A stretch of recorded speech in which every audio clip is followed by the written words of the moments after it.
If you are, hi, Vivica, say hello. Hello. If you are looking for the kind of girlfriend to tell it to you straight, to give it to you solid, down-to-earth advice with a huge heap of humor, allow me to introduce you to the one and only Vivica A. Fox. You might best know her as an actor or a producer or a host, but this morning you're going to meet her as a first-time author. Every Day I'm Hustling, and you can't help but sing it. Every Day I'm Hustling.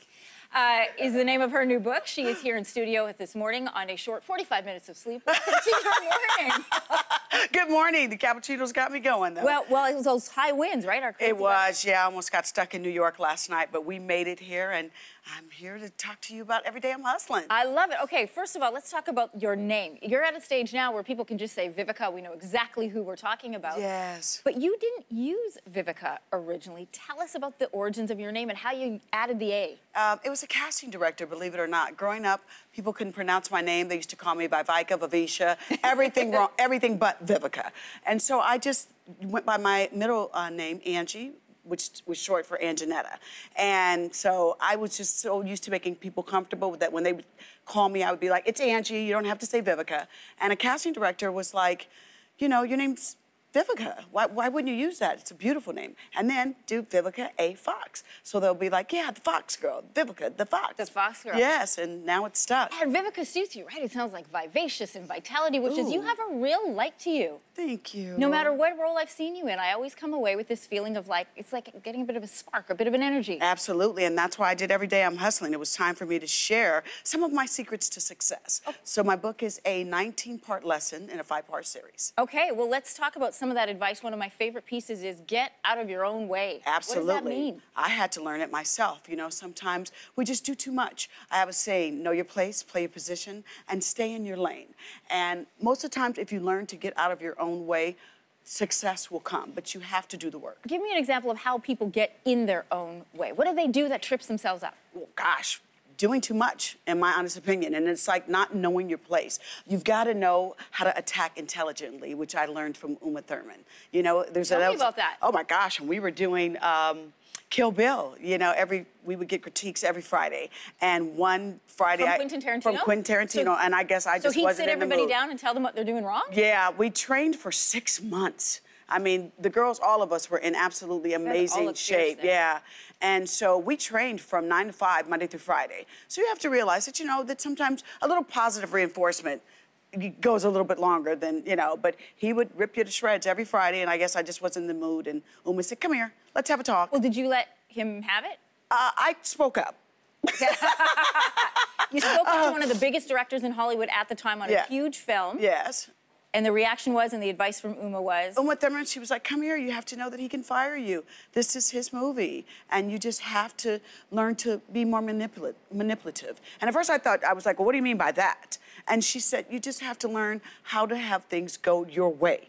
And you can get them, just sit back, chill out. We're all working hard, but let's do this together. Vivica, I feel like times have changed. That kind of behavior, that sort of treatment on set wouldn't happen anymore. I feel like more people can do what you did back then, which is stand up and say, this isn't right, or am I wrong?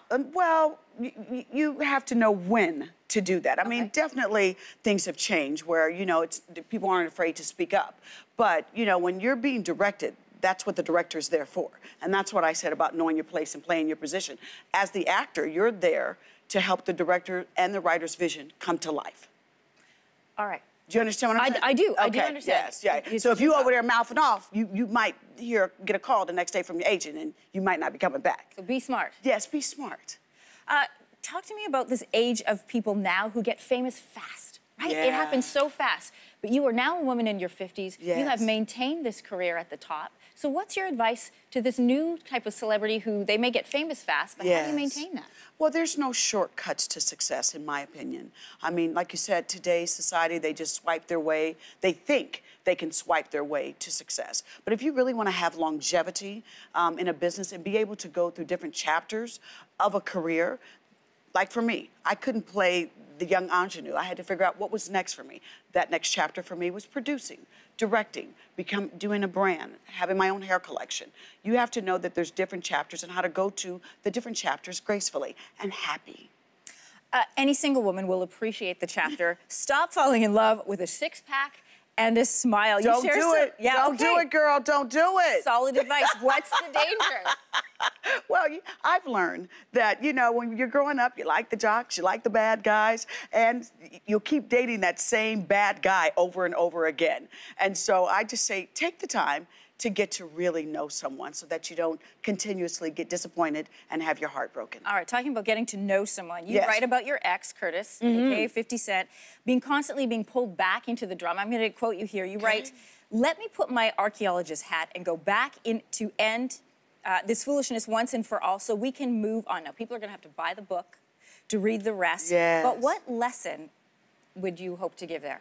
Well, that was once, for me, I jumped into the shallow end of the pool head first. And last year, there was a lot of misconceptions about our relationship. And I always protected him. And everyone's like, oh my God, this has went on for so long. So I just wanted to have clarity and closure, not only for myself, but for my fans that didn't know all the reasons why the relationship had went on for such a long time. I have such an amazing amount of respect for him. That's why I think for the longest time, as a woman, I protected him because he still had a very special place in my heart, and he always will. But for me, I needed to let everybody know this is what really happened. Vivica, there's an amazing thread throughout your book into sitting with you here from the beginning of your name, knowing who you are, saying your name and owning your place, to exactly what you just said right there. Oh, thank you so much. It's a great read. Thank you so much for being here to It's a talk about fun it. read, yeah, and it's available on audible.com as well. All right, thank you. Yes.